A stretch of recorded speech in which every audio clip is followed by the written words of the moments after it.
Are we live? Yes. All right. Good morning, Tracy. Welcome again. I'm your host, Raj Singh. I have Gurtej Atwal along with me. And who is this third person?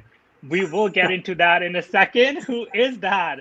But before that, I want to just introduce about my show, our show. Gurtej, why don't you tell her the show's name? Yeah, so welcome everybody. So today we are here to learn about our candidates that are running for the Tracy School Board. So the school board is very important because the future of our kids relies on the school board. So the name of the show is Your Choice Choice for Better Tomorrow. tomorrow. Yes. So we're starting our first show, Your Choice for Better Tomorrow, TUSD Candidates 2020. And it's our first episode today that we're going to start with the first candidate. But before that, let me welcome our third team member, which we are very blessed to have her join us on this show, on this platform to give her blessings. Ronnie Dillon, and people call her Ronnie Dillon too. So that's why I'm pronouncing both names together. So welcome, Ronnie. We're very happy to have you on our show with us, and thank you so much for giving your time and energy for this platform. Thank you so much. Thank you, Raj and Gurtej, for having me on your show. We're very honored as well. And guys, before we start on, how many candidates are running for Tracy Unified School District for year 2020? We Do have we six. know? We have six candidates who are running, and they're all their credentials are wonderful. Like I'll give you the names: Gerald Jeff, he's a project manager, director, and Zachary Hoffert, which is who's going to be on our show today. He's an Awesome. instructor, and Jill Costa, she's a bad business analyst. Jeremy Silcox, he's an incubet. Anna Blanco, she's a government program analyst. Ajmer Singh Maan, cybersecurity engineer. So these are just some wonderful people, and we're looking forward to interviewing them and get to know them. Yeah, That's incredible. This very great credentials all these candidates are carrying with them, and I think for like our show's name is Your Choice for a Better Tomorrow, babe. And we need to have the candidates with the such a great qualifications because it's about our kids. It's about our upcoming generation. We need to have people, right people in the board. They can make the tough decisions, but the right decisions for our kids. So I'm very glad, and we all want to do thank you to all these wonderful candidates that are running for this public office because it's not easy to put yourself out there in public. You need a lot of time, a lot of investment, a lot of courage and commitment. So thank you so much for all you guys are choosing to run. And Ronnie, can you also tell how many seats are available? I know there are six candidates running, but how many seats are? Three seats are available.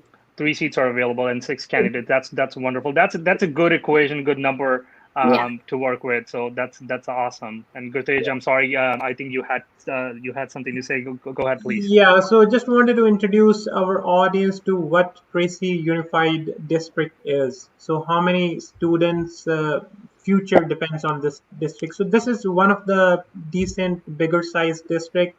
So on the average daily basis, approximately 14,000 students they take part in the schools.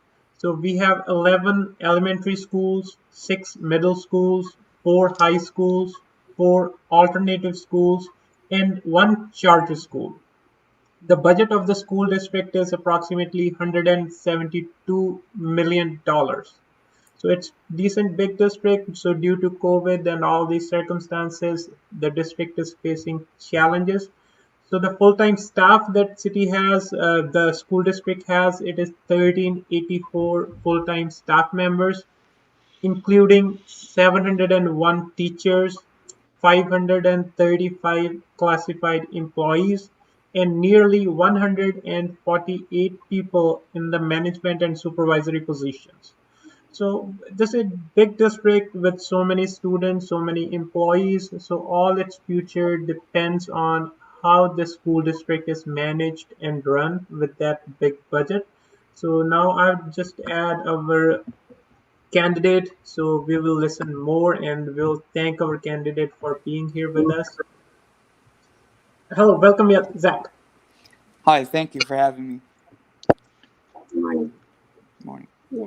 Thank you so much, Zach, for joining our platform today. We're very happy and very honored to have you on our show. And I think all our audience who will be listening or will listen to you later, they would be very much interested to hear about you directly, who you are, what you are standing for our TUSD. So not taking much more time, I want to hand over to Ronnie to start this show. Ronnie, please go ahead and let's get the ball rolling. Well, Zach, welcome to our show. And basically, everyone has a unique story about themselves. And you tell us about you. What is your story? Whatever you can add, just let us know. All right. So my story is pretty unique in my opinion because from what I know, I'm the only candidate who has not only gone through TUSD from kindergarten to all the way up to high school graduation, but I've also worked in that district. I have lived in Tracy since 1998 when I was only 2. And what I really appreciate about TUSD is that from my teachers, all the way from kindergarten to high school, have instilled in me strong values of what is right, what is wrong, how important education is in changing people's lives, how no one can take education from you. And after I graduated from TUSD, I attended the University of Nevada, Reno, where I majored in political science. And while I was up there, I had the great privilege of being taught by some of the leading political minds in the state of Nevada. I was taught by a sitting judge, one of the leading political scientists, and a former minority leader of the Nevada Assembly. So I have that expertise, that experience of what effective government policy leadership is.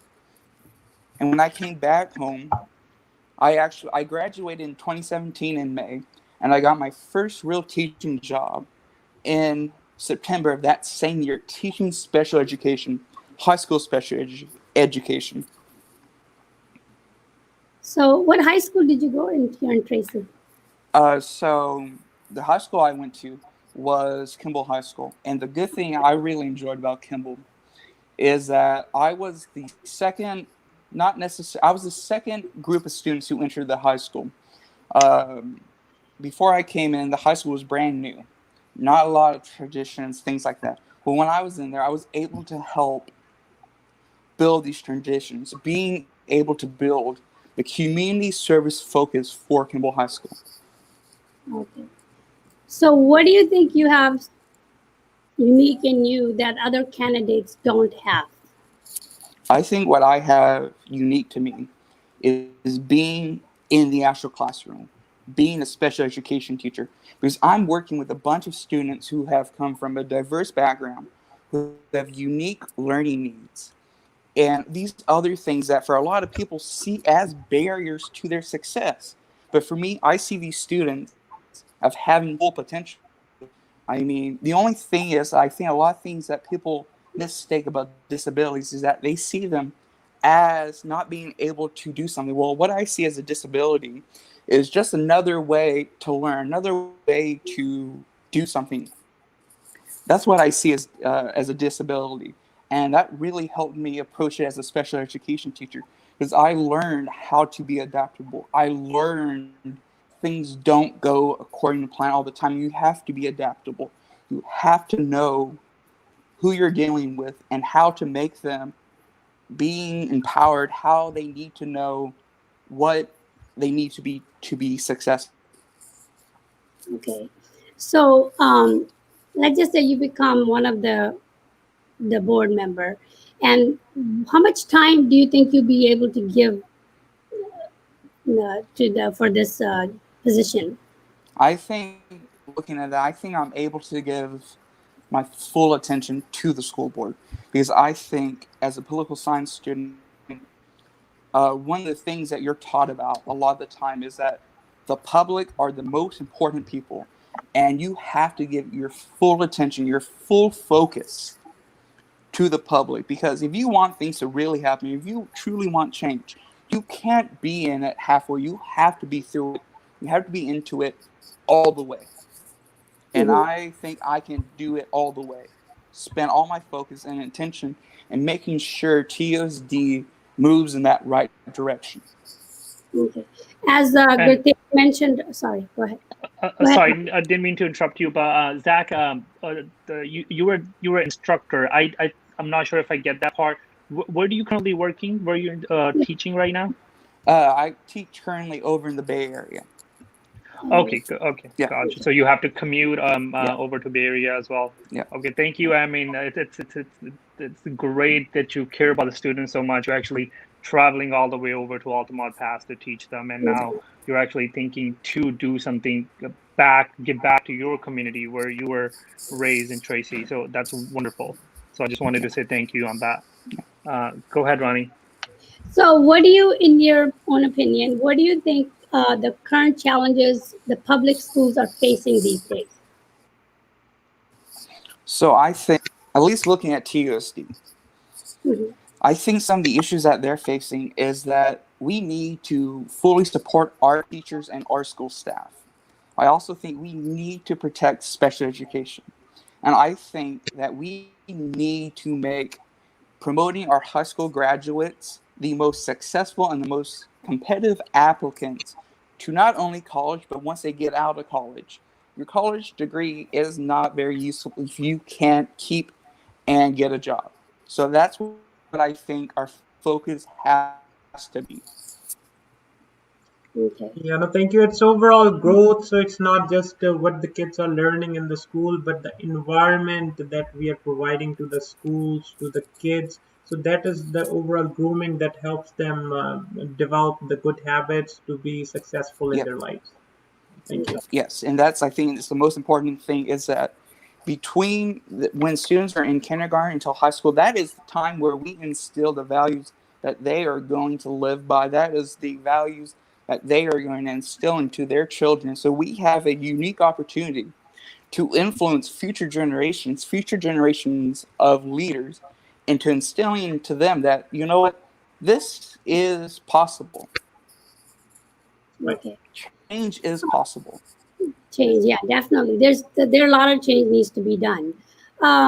In addition, in my capacity as a parent, as being also a student advocate, and give my intimate understanding of Tracy High School, because I have two children. One actually is in high school as of now, and one already graduated. He's in third year of college. So I am very much involved with the Tracy high school affairs. There has been a lot of trouble with the administration where they have not filled in a lot of the vacancies with the teachers with unqualified credentials. Yeah. For example, for subjects like physics, AP Physics. And they have not hired teachers. They have hired teachers that have no background of physics. They have English teachers sitting in there for physics class. And for not only physics, is with other subjects as well. What would you do to make that change and make these kids ready for the AP test and have equipped teachers who are actually qualified to teach that class? Okay. That's actually a really good question. And I've noticed that too, is that when school starts, you have vacancies. And a lot where these vacancies are in special education, your sciences, and your math, just like you said, physics. And physics and math are not easy subjects to teach or to learn. So you need someone in there who is qualified, who knows what they're doing. And I think that what should happen is that schools on the first day should have their fully staffed, and they should be credentialed in that subject or working towards their credential in that subject. And I don't see the justification on why you can go from the hiring process in March all the way up into August and not fill a position. So I don't understand that. And I don't know the justification for not having that whole span of time and not filling them. So what I think is necessary is that you have to have a driving force, be saying you have to have all these vacancies, or unless there's going to have to be a consequence. So Right. what do you think? Why you think that's an issue? Is it that issue only in Tracy, or do you think that's issue all over? Because is it, are we not doing anything to attract the Tracy school? I Mhm. mean, not just, I'm talking about the whole Tracy. What Mhm. are we doing? Is the school doing something wrong that they're not attracting these I teachers? think I think there's a few issues. I think for one, pay.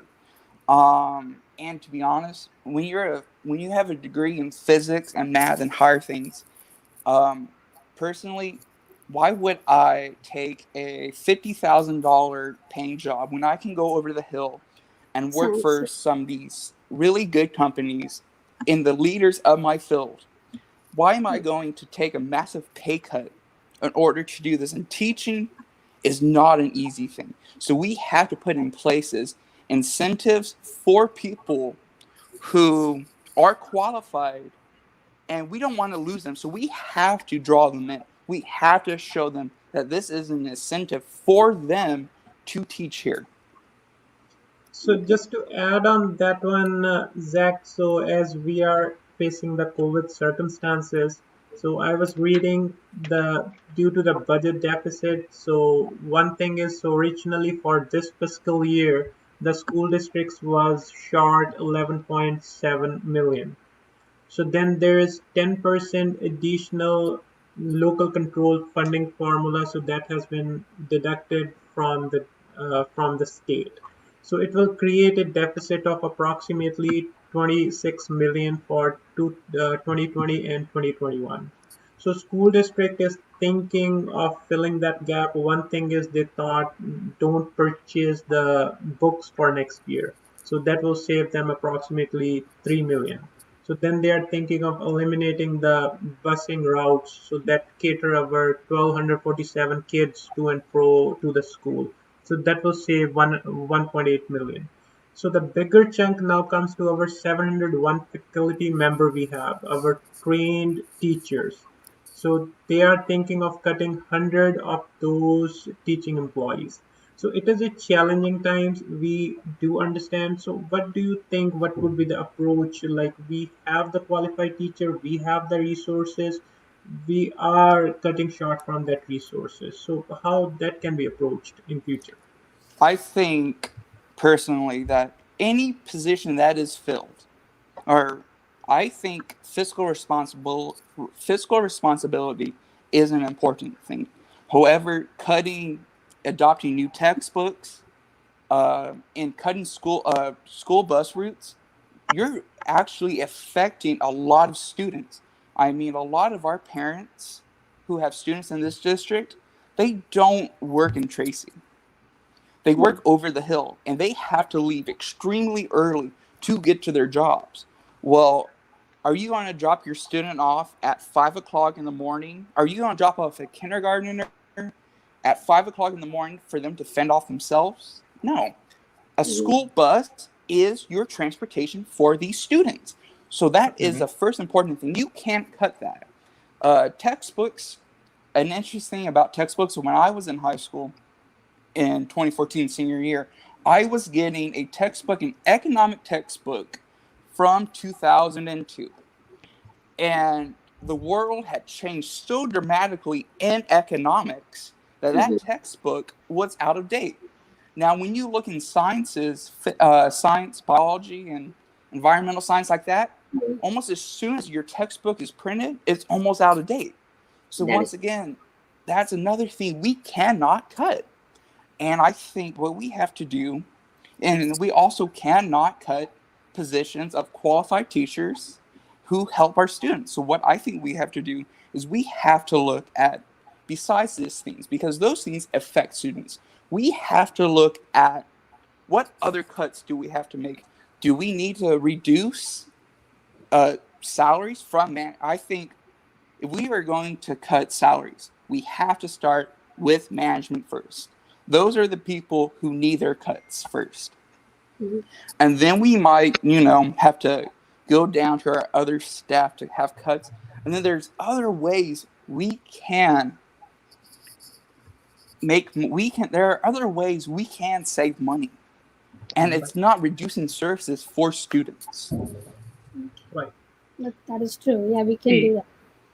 yeah, and Zach, I'm so glad we brought such a great points throughout the conversations, and I just wanted to kind of highlight an overall your points that you're standing for. Do you mind just kind of briefly highlighting if somebody tomorrow see your name Zach for Tracy's Unified School Board, what is he standing for?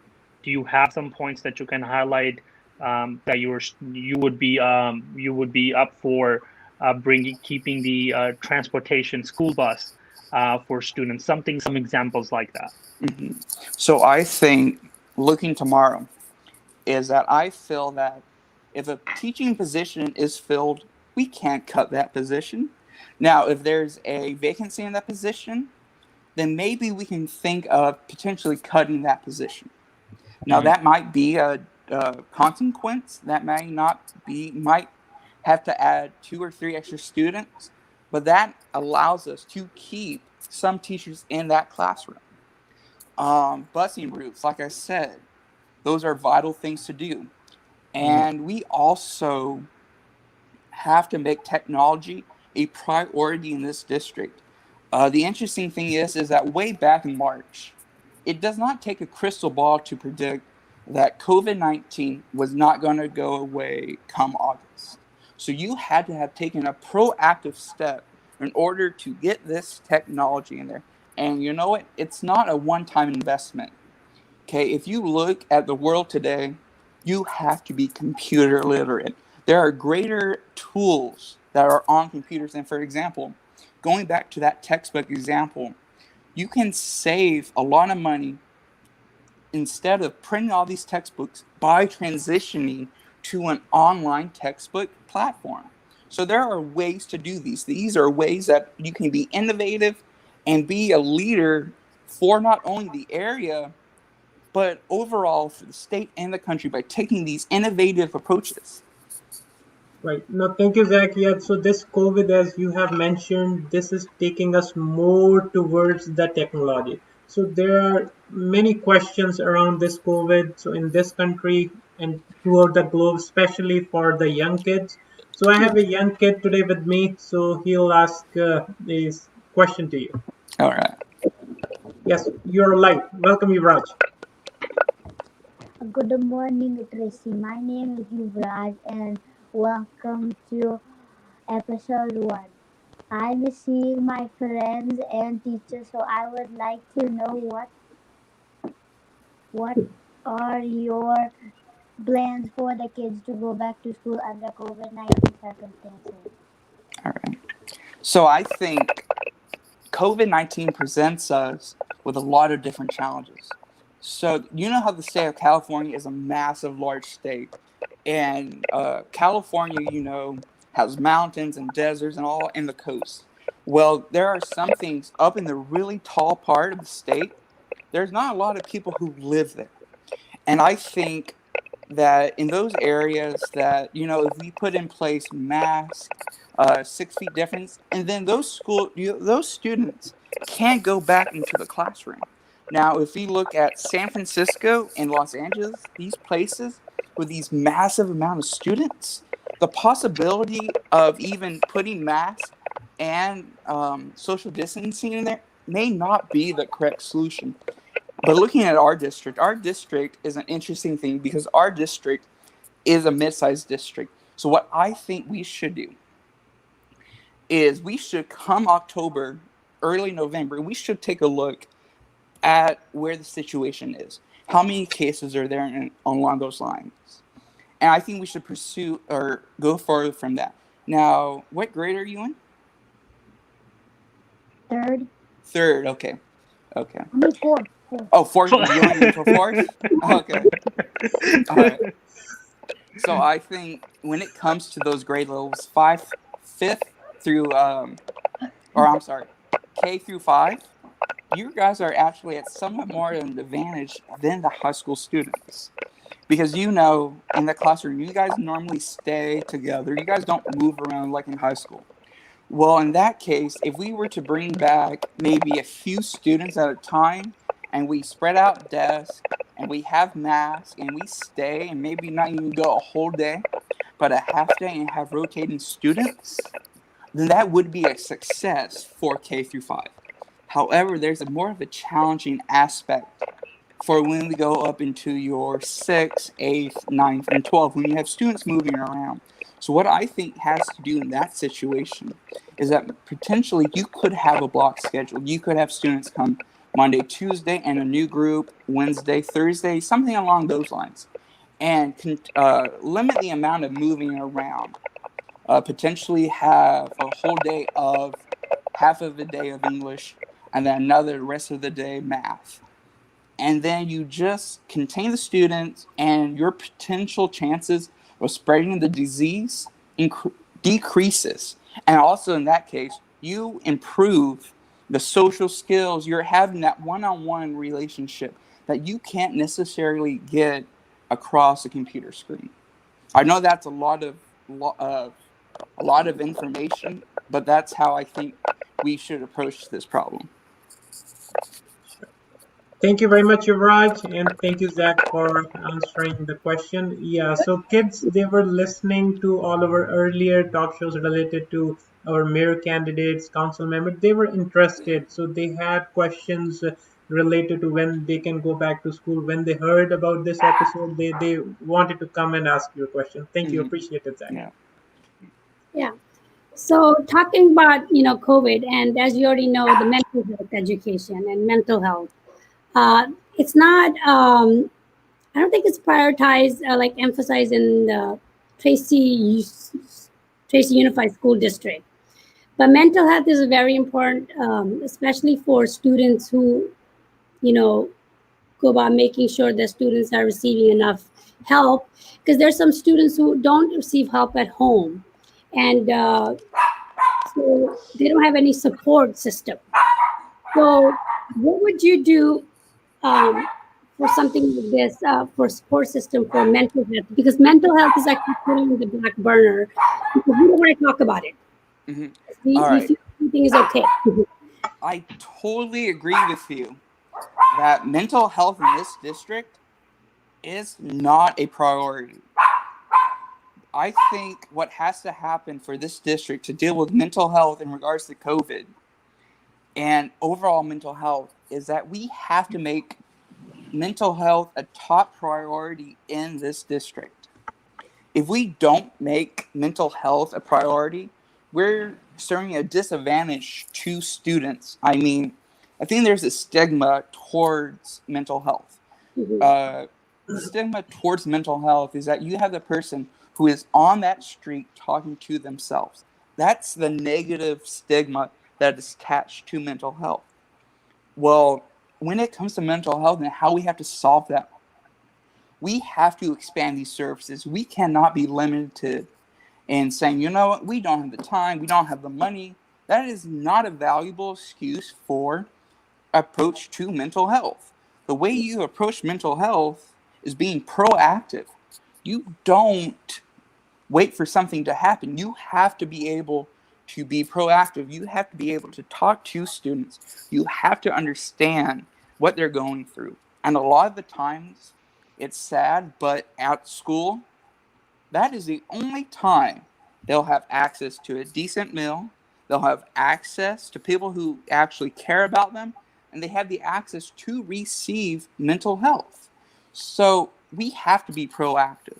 And in order to have that, we have to extend that. We have to make sure that our students get those mental health services. If we even have a question, if we even think that maybe this student needs a mental health service, what would go wrong if we don't actually take more proactive and provide services? That is true. Because also, like you brought up meals, because there's some kids who are not getting meals at home. And that's actually very good what you brought up. So we don't know how long this COVID is going to go. We have no idea. Nobody has an idea. It could go on for a year. And we don't know if our kids will ever go back to school till end of this year, or maybe not even this whole year.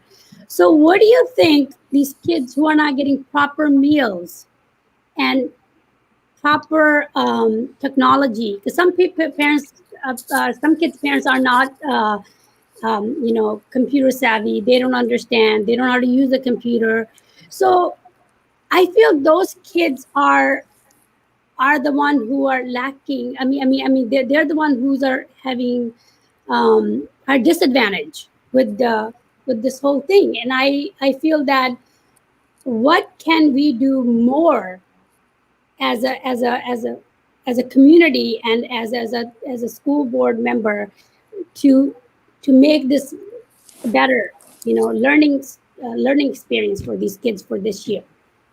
And I think that's a very good point, because if we look in this community, there is a massive social divide. We have students who do not, like you said, able to have 3 decent meals a day.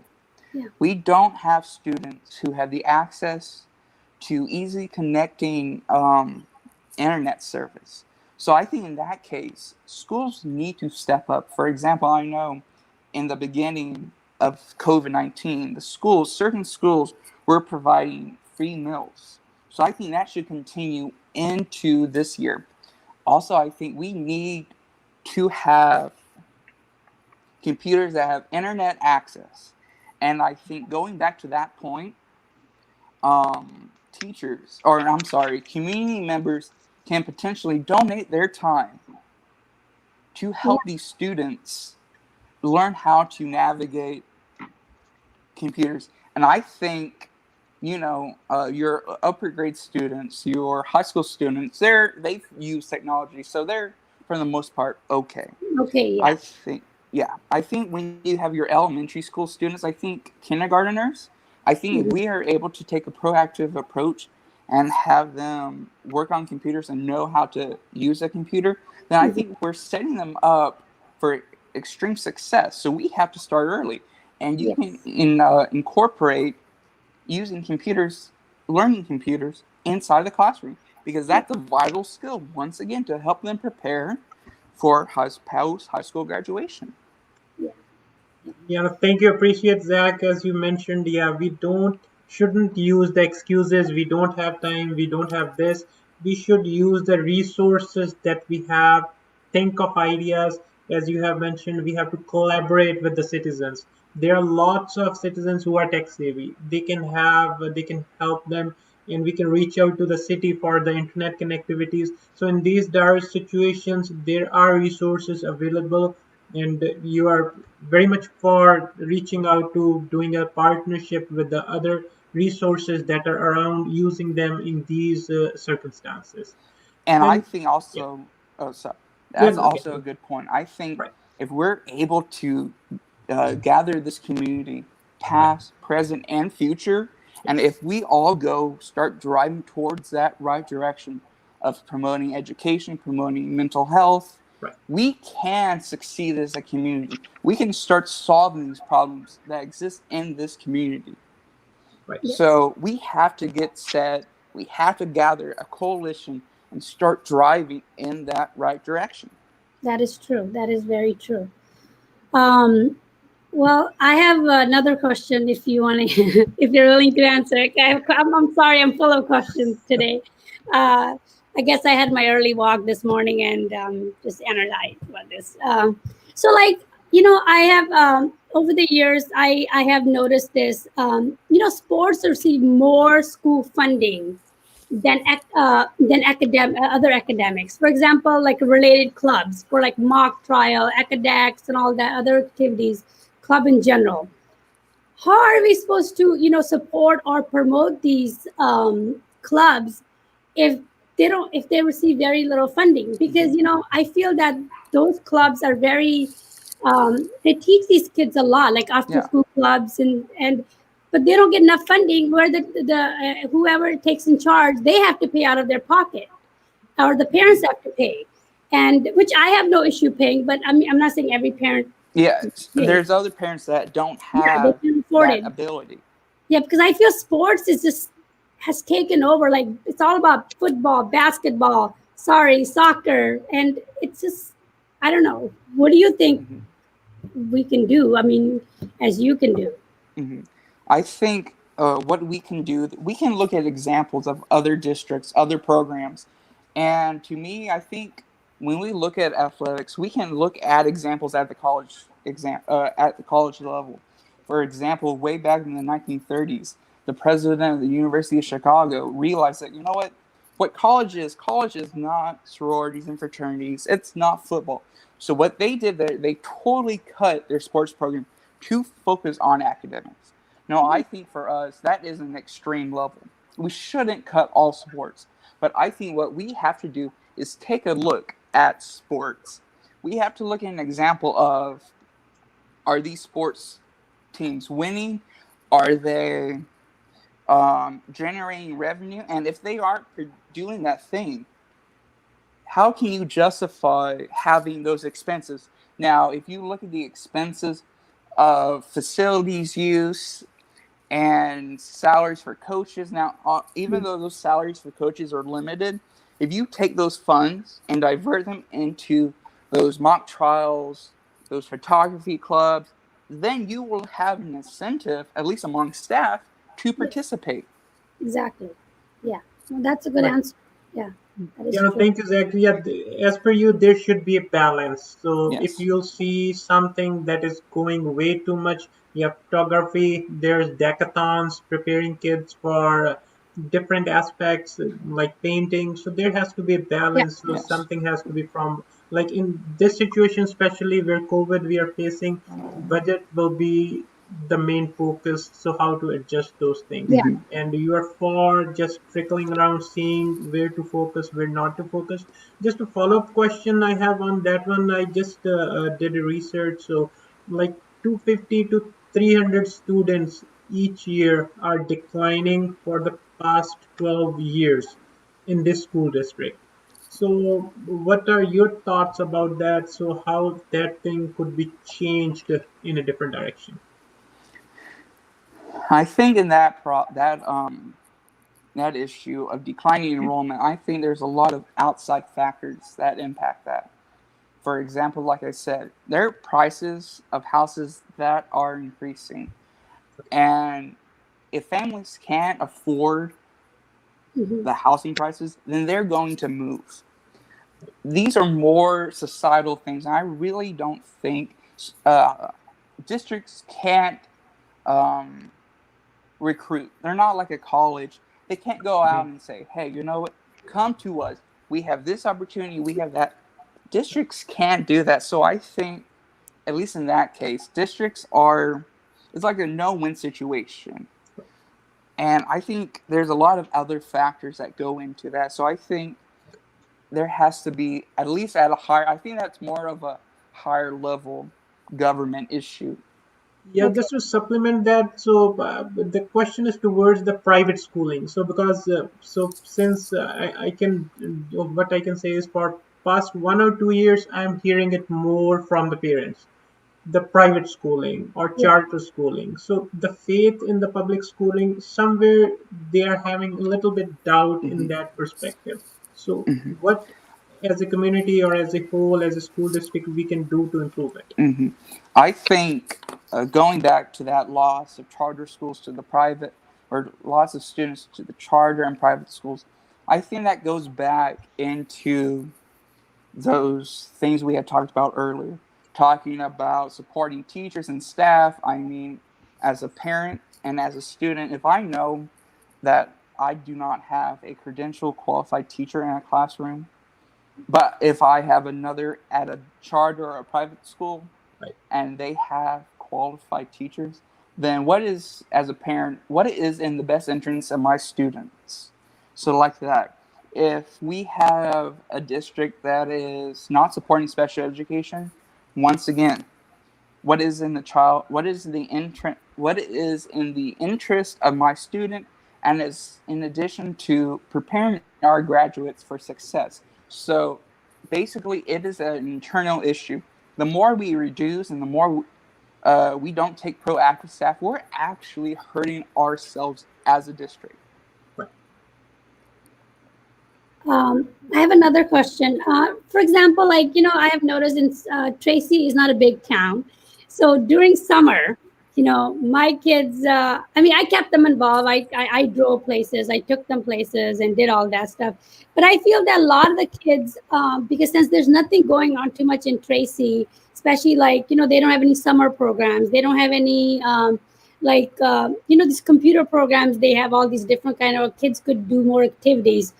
And what do you think we can do for younger, I'm not saying high schoolers, I'm saying for younger kids, where they can stay active during summer, where they can be more involved and still, because that's a long time, like a couple of Yeah. months out of school, and they're bored and there's really nothing to do in Tracy, other than go swimming or go play tennis or whatever. But I Right. think they Yeah. need, some kids are more, they want like hands-on stuff going on. Mhm. So Oh, yeah. I think that's also a major issue overall for the town itself. If you think about it, when people say, "Oh, I'm going shopping, I'm going to go this and that," they're not necessarily going to Tracy. They're going over the hill. They're going to Livermore, San Ramon, Pleasanton. Mhm. But looking at this issue for the schools, I think we can promote. I know, for example, Kimball has a really strong drama department. Maybe we can reach out to those programs and say, would you be open? Would you be willing to have a drama camp? Maybe we're not talking about a whole 3 months, maybe just 2 weeks, just to give you the fundamentals, the basics of what drama is. I know West High School has a good space and engineering program. Why can't we yes, approach those students and say, hey, help these younger students understand the basics yes, of space and engineering? And the thing is that the good thing is that these are high school students. These students can improve on their leadership skills. They can improve their critical thinking, because what works to explain space and engineering to a high school student is radically different than what you explain space and engineering to a second grader. So those opportunities, we benefit across the board. We're keeping students engaged, we're creating leaders, and we're just really just helping the community. that is true. That is true. So I think Ritesh wanted to ask a question. He was excited. Yeah. I don't have a question, but I just want to say thank you to Zach for bringing such a good. I've been waiting to say this. He brought in the beginning very, very important and great point that somebody who's investing and graduating with such a complex degrees, physics and mathematics and something other than that chemistry, they are, if they are end up to choose to teach the kids, they are really passionate about it. If somebody's teaching our kids, they have the passion, they care about their student, they care about our young generation, they care about the future of them. So we need to, I think we need to acknowledge that, and thank you, Zach, that you chose this profession. It's a Yeah, huge deal. It's easy to I'm working in a corporation too, but yes, it is easy to kind of get your degree and go get a job and start making money. And on the same time, you're saying, hey, our schools are not good. How can we make it better? I think your action speak should be speaking louder than your words. So you are actually making the difference in the society by teaching our kids. On top of that, you are involved in the special education. So that is a humanitarian, such a great thing that you're doing. And I just want to, God bless you for that. So thank you. so Yeah. Go ahead, please. Yeah. no, I'm okay. I'm just Okay. sort of, Yeah. No. Just yeah.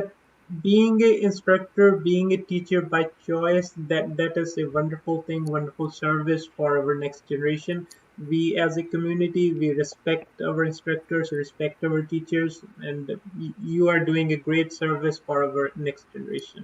So you have touched Yep. the technology point. You have touched the mental issues that the kids are facing due to the diversity that we have in our community. So those psychological things should be tackled on priority. And you're for our buses, for the budget. You are there to look at different aspects of where to take the budget, where to give it. And you are for our teachers. Yes, they have wonderful education, they have great expertise. We have to support them. We cannot kind of shuffle them, or just if they have worked 20, 30 years in the school district, we have to find some ways to support them in this critical situation, because the COVID is not only for us, not only for somebody else, it's for them too. So they are integral part of the system. And for the meals you have touched, yes, there should be a way where we can provide the necessary services to our kids. So if we want to now summarize, so what key aspects or key points you want our voters, our listeners to take away, and when they go back, they can think, okay, this is Zach Parr, and they can think through the follow-up questions and reach out to you for clarification.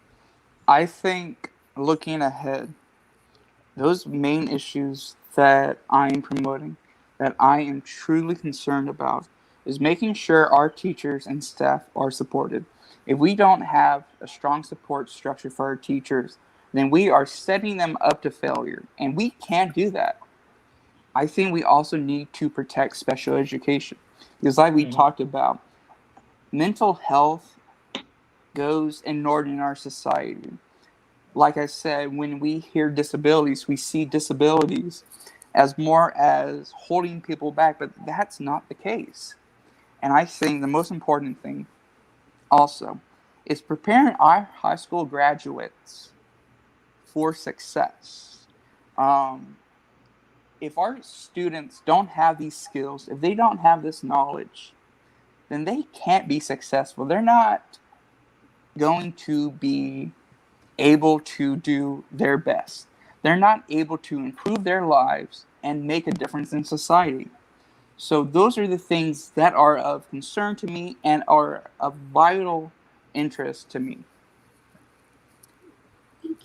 I think you highlighted in a very concise and precise way, and we're glad you did inform us and educate us on your stand, and we're very excited to see more that you can bring for our Tracy community, and we wish you a good luck.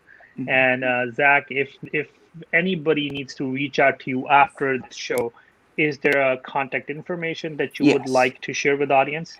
Yes. So I'm also in the process of designing a Facebook page where I can, expand upon these ideas. But for the time being, if you have any questions or comments, please email them to zhoffert@yahoo.com. So that's ZHOFFERT@yahoo.com. Thank you, Zach, and we will make sure after this video on our page we will state that your email address, so anybody who has any concern, clarification, they need to reach out to you, they can do so. And thank you so much for taking your time. We almost hitting our it's 47 minutes. Yeah. So we had a really great conversation, and bottom from my heart, thank you for your time and energy and all these wonderful information. Thank you so much. Thank you guys so much for this opportunity. Thank you for letting very informative. Yeah, very much informative, Zach. Thank you very much, Ronnie and Raj. So we discussed most of the key points that on day-to-day basis everybody is feeling. So they will have follow-up questions, so they can reach out to Zach at his email. He is designing his Facebook page, but immediately if somebody has an immediate question, please feel free to reach out to us. We will definitely forward it to Zach. So thank you very much, all. Have a wonderful day, wonderful weekend. Stay blessed. Okay. Thank you. Yep. Bye. Bye.